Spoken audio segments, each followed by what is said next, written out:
Bienvenidos de nuevo al canal. Hoy continuamos con este bloque de cuadriláteros con las propiedades de los paralelogramos. Recordamos que un paralelogramo era aquel que tenía cuatro lados que eran paralelos, ¿vale? Y tiene una serie de criterios o de propiedades que se cumplen para todos los paralelogramos, ¿de acuerdo? El primero de ellos es que el ángulo, la suma de los ángulos, ¿de acuerdo?, de los paralelogramas son 360 grados. Eso lo podemos comprobar porque cualquier paralelogramo que pintemos va a tener cuatro ángulos, ¿de acuerdo? Supongamos que pongo este, por ejemplo. Sí. Y si recordamos una formulita que ya hemos visto que servía para el cálculo de la suma de los ángulos interiores de los polígonos regulares, esa fórmula era 180 por n menos 2, siendo n el número de lados. Como los paralelogramos todos tienen cuatro lados, esa fórmula en concreto del paralelogramo sería 4 menos 2, que son 2, y por tanto nos queda 180 por 2, que son los 360 grados que nos indica ese criterio. En segundo caso, vamos a poner otro paralelogramo distinto. Por ejemplo, voy a poner ahora el caso del romboide.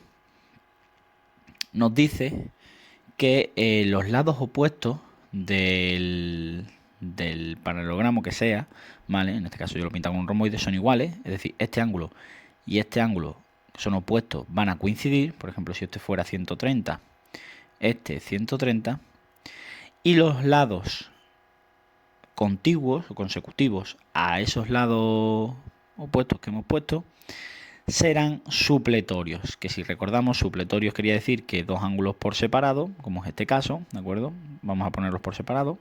Tengo el de 130 aquí por separado y el otro sería, si voy hacia arriba, sería este, ¿de acuerdo? Entre los dos suman 180 porque son supletorios. Si este era 130, pues este que es x, sabiendo que son supletorios, es decir, suman 180, pues tendré 130 más x, siendo eso 180. De manera que x será 50. Y así puedo calcular los ángulos interiores de los paralelogramos. Además, un paralelogramo, he pintado el cuadrado, el romboide, pues pinto ahora, por ejemplo, pinto los dos, pinto el rectángulo y pinto el rombo también, ¿de acuerdo? Lo mejor que puedo. Ya sabéis que mis dotes artísticos tampoco son los mejores. Bien, pues también los paralelogramos cumplen que van a tener siempre dos diagonales. Recordad que diagonales son líneas rectas que unen dos vértices no consecutivos. Por tanto, son estas dos que van a marcar el punto medio, ¿de acuerdo?, del paralelogramo. También pasa, vamos a comprobarlo, con el rombo en este caso, que es el otro que he pintado. Ese será su punto medio. Dos diagonales que cortan en un punto medio, en el punto medio del paralelogramo, ¿de acuerdo? Bien. Además de eso, podemos usar para el cálculo de los elementos de un paralelogramo el ya conocido teorema de Pitágoras. Por ejemplo, vamos a poner un ejemplo. Imaginaos que nos dan, por ejemplo, un rectángulo, ¿de acuerdo? Y nos dicen de ese rectángulo, pues, que calculemos la distancia m, nos dan cortado así, y nos piden la distancia m en un paralelogramo que tiene, pues yo qué sé, por ejemplo, 3 centímetros y 4 centímetros, ¿de acuerdo? Un rectángulo de esas dimensiones.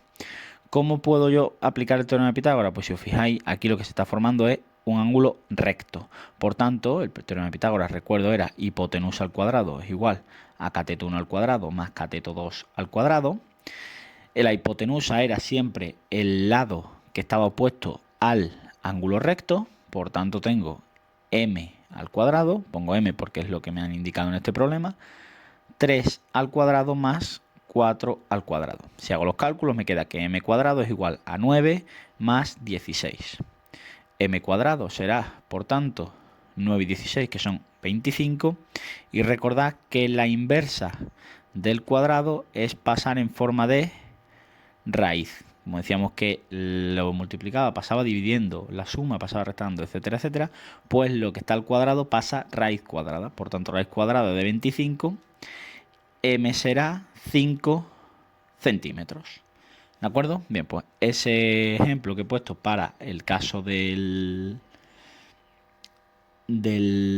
rectángulo se podrá aplicar a los otros paralelogramos, igual que hemos visto las diagonales, por ejemplo, en el rombo o en el cuadrado, etcétera. ¿De acuerdo? Bien, pues hasta aquí el vídeo de hoy. Espero que os haya gustado, que os sirva para aprender y nos vemos en la próxima clase. Chao.